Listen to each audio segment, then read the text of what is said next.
YouTube, hello again. Welcome to the live stream, and welcome to a video where we're actually talking about A's baseball, not the A's stadium situation. I just did a separate live stream on the whole Howard Terminal vote between the city, the county, the team, everything that's going on.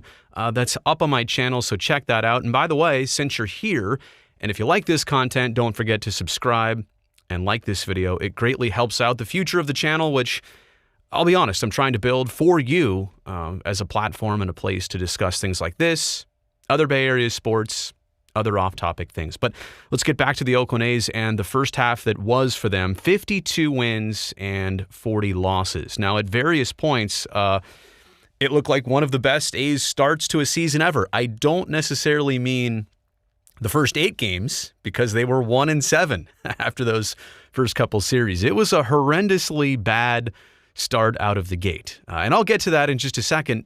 And there were a lot of ups and downs, which we can tap into and try and figure out how they'll play out in the second half. But as for 52 and 40, 12 games above 500, you trail the Astros by 3.5 games, 92 into the season with 70 left to go. I mean, it's not a bad spot to be. You have to take that seriously. You also have to think, in certain ways, it could have gone even better. And I say that because of the start. I say that because of the way that things kind of limped into the All-Star break, which we'll also dive into. I say it because the A's have been tagged with some unfortunate injuries. Mark Canha still out with the hip. Ramon Laureano missed significant time. Mike Fiers has barely pitched at all this season. Jesus Luzardo had the broken pinky, and a lot of that, sidetracked him down to the minor leagues. That hasn't been a piece that the A's have been able to capitalize on this year. Trevor Rosenthal, the closer that they brought in this past offseason, will not throw a pitch for the team this season. He had shoulder issues, and now he's got a whole separate other issue that needs surgery. So it's been adversity, not filled, but adversity themed for this team. And a lot of different things that they've gone through. Could it have been worse? Could you have lost more players? Of course. I hate to think about that, but could it have also gone better? Sure. And I'm not here to say that you blame everything on injuries. That's part of every team's season. But I will touch on that streakiness. Now, ride the wave became a theme early on for this group, and it's so applicable, especially when you start 1-7. And then what do you do right after that? You win 13 in a row.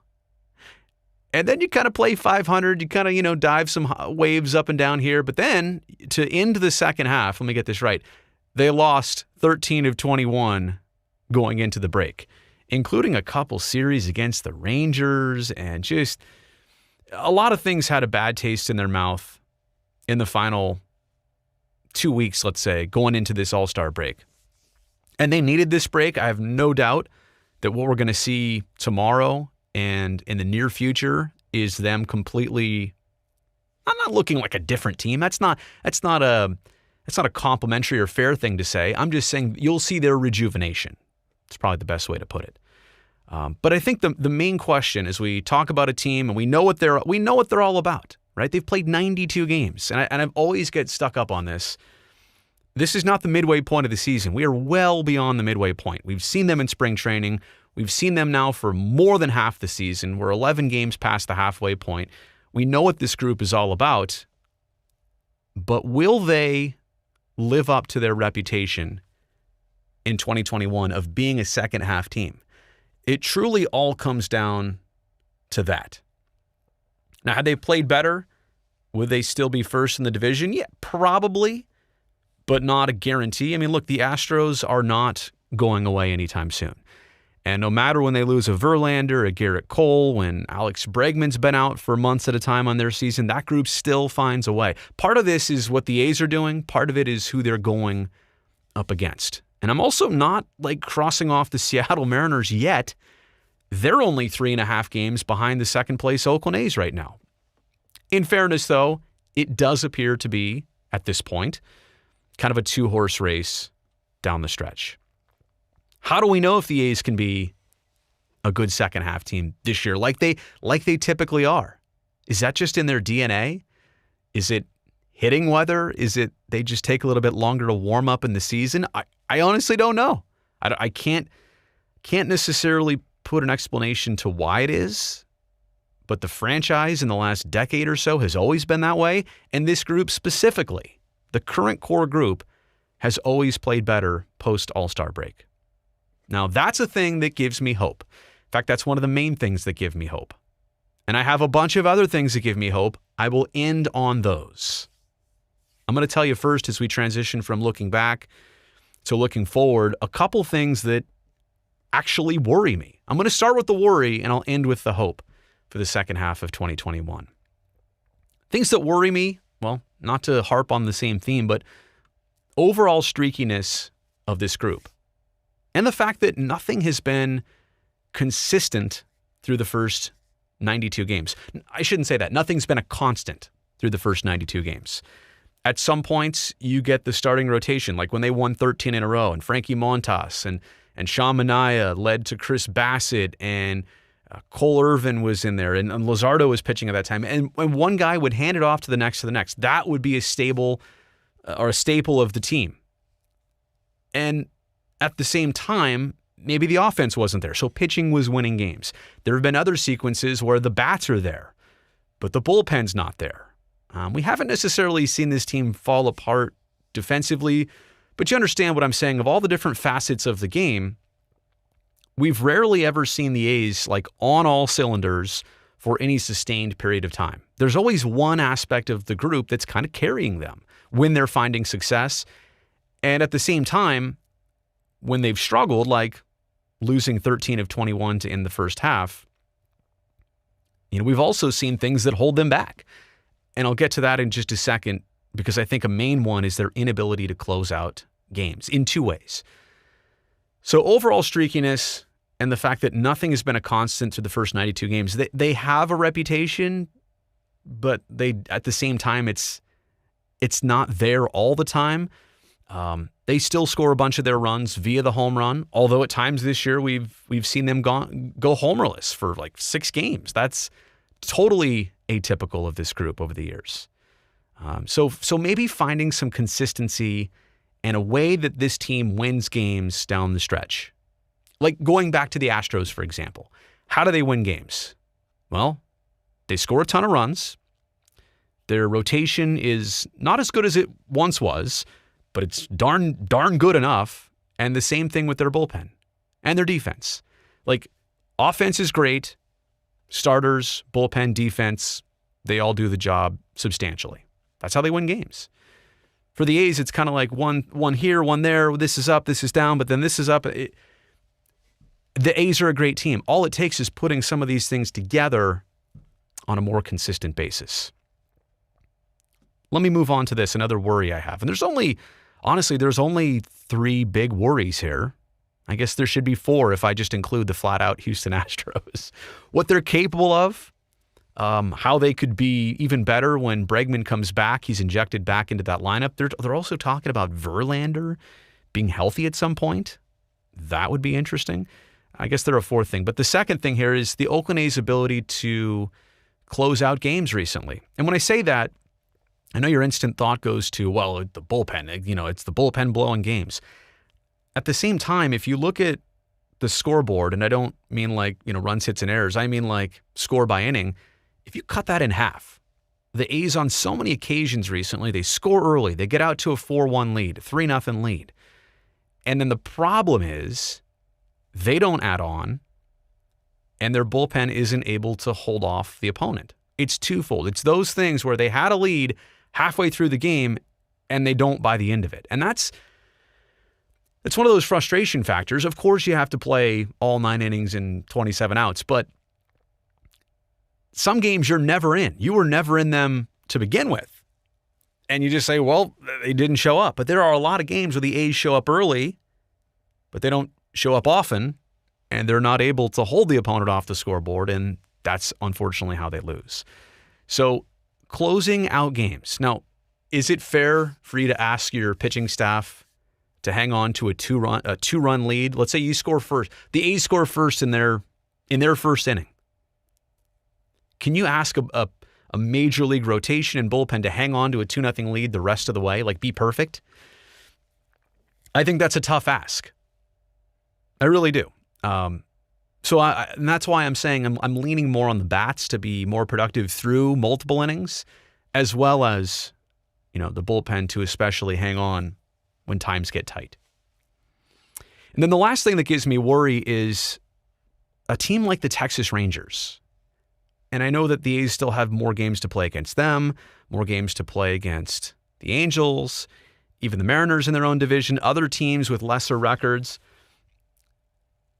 It's the A's sometimes playing down to a team like Texas, who was 20 games under 500. And yeah, they were, like, for example, this last series, I think they had come in winning 9 of their last 16. They were a winning team as of late, but overall, they're a losing team. The teams that you're supposed to beat on paper, you got to go out on the field and take care of business.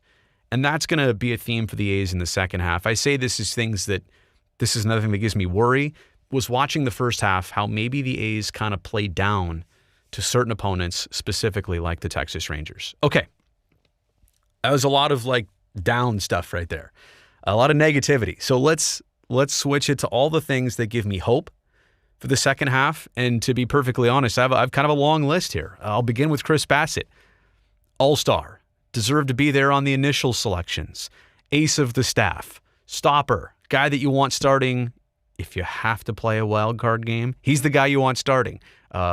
If you're going to start right in the ALDS, he's the guy you want game 1 of whoever else you're going up against.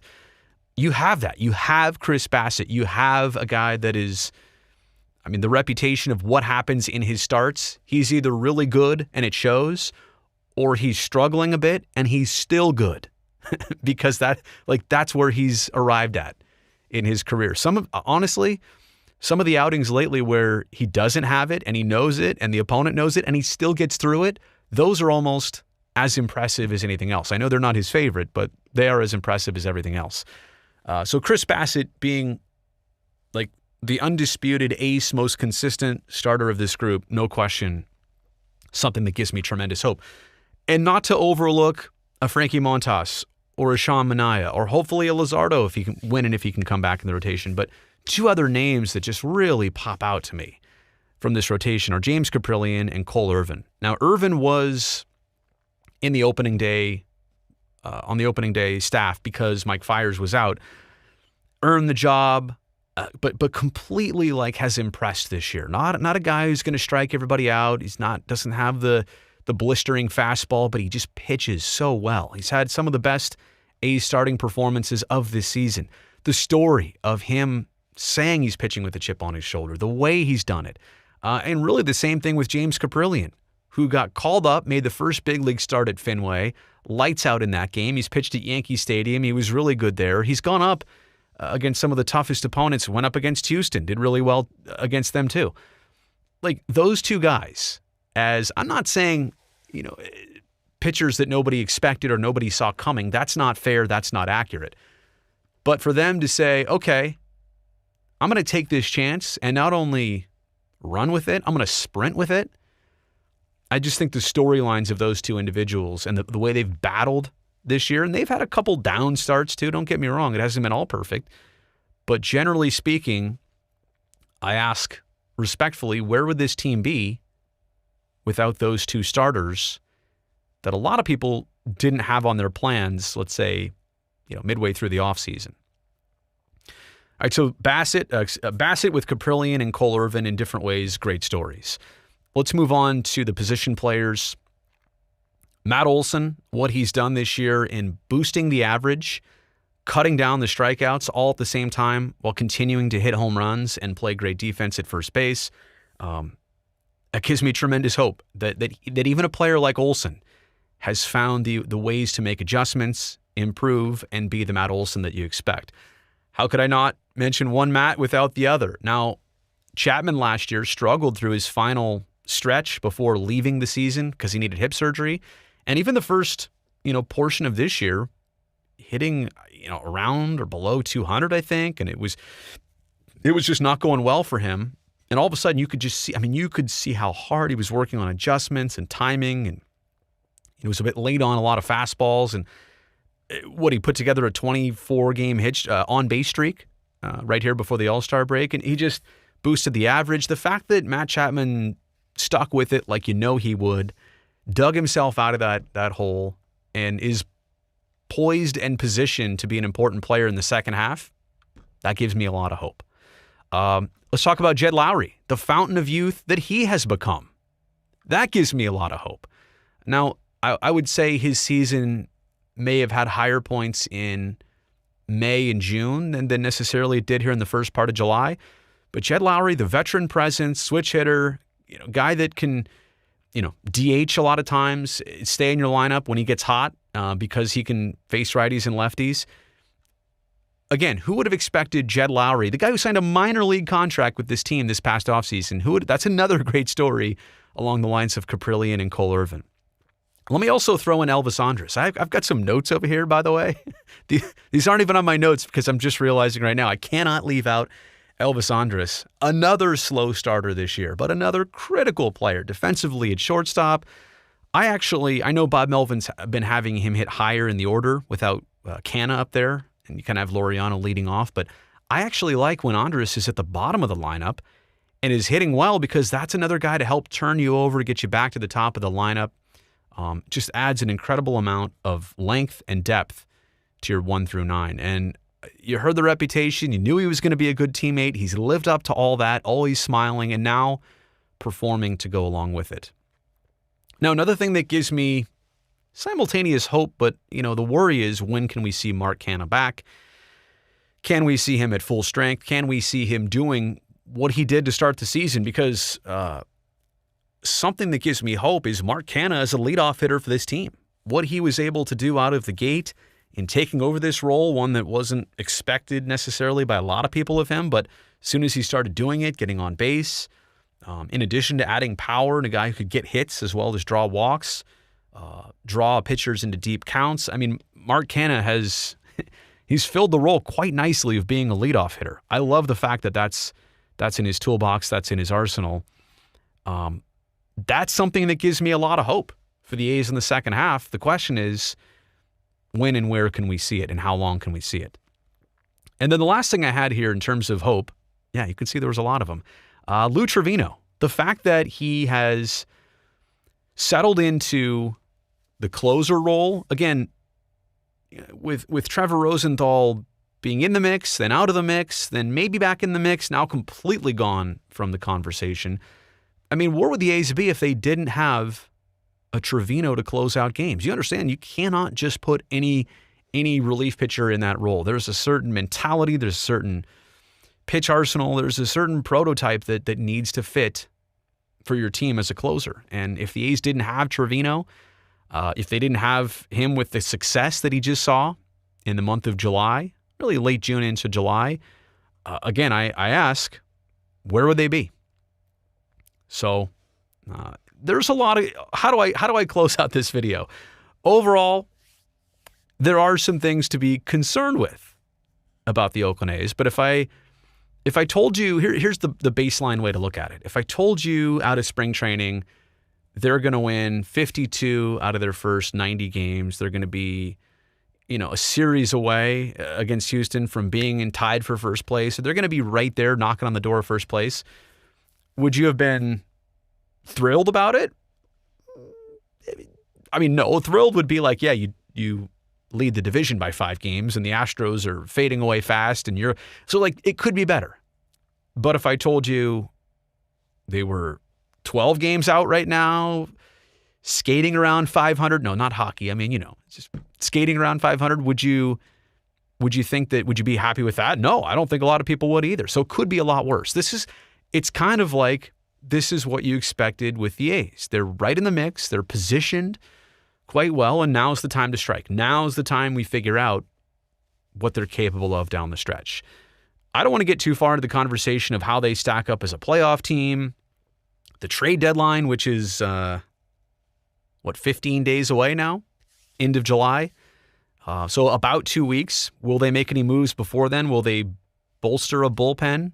Again, I think that's probably one of the focal points for this group, is how can you make that that bullpen stronger to hang on to early leads, to hang on to games. So I think the point is, if trends continue, if this team plays out like they typically do, things will be all right. I saw the projections the other day that, from 538 that said their chances of being in the playoffs are 50% and their chances of winning the division are 11%. I don't buy into that at all. I'm not saying it's 100% for either, certainly, but I think that there should be some optimism surrounding this group, and they've positioned themselves in a good way. Now let's see them execute on it. Hey, I'll leave you with this. Thanks for watching the video. Hope you've enjoyed the first half. Certainly hope you enjoyed the second half. A lot more conversation and content to come here on the YouTube channel, so don't forget to subscribe. You've watched the video this long. If you're not already part of the channel, now's the time to do it, and that'll make sure that I see you next time. Goodbye.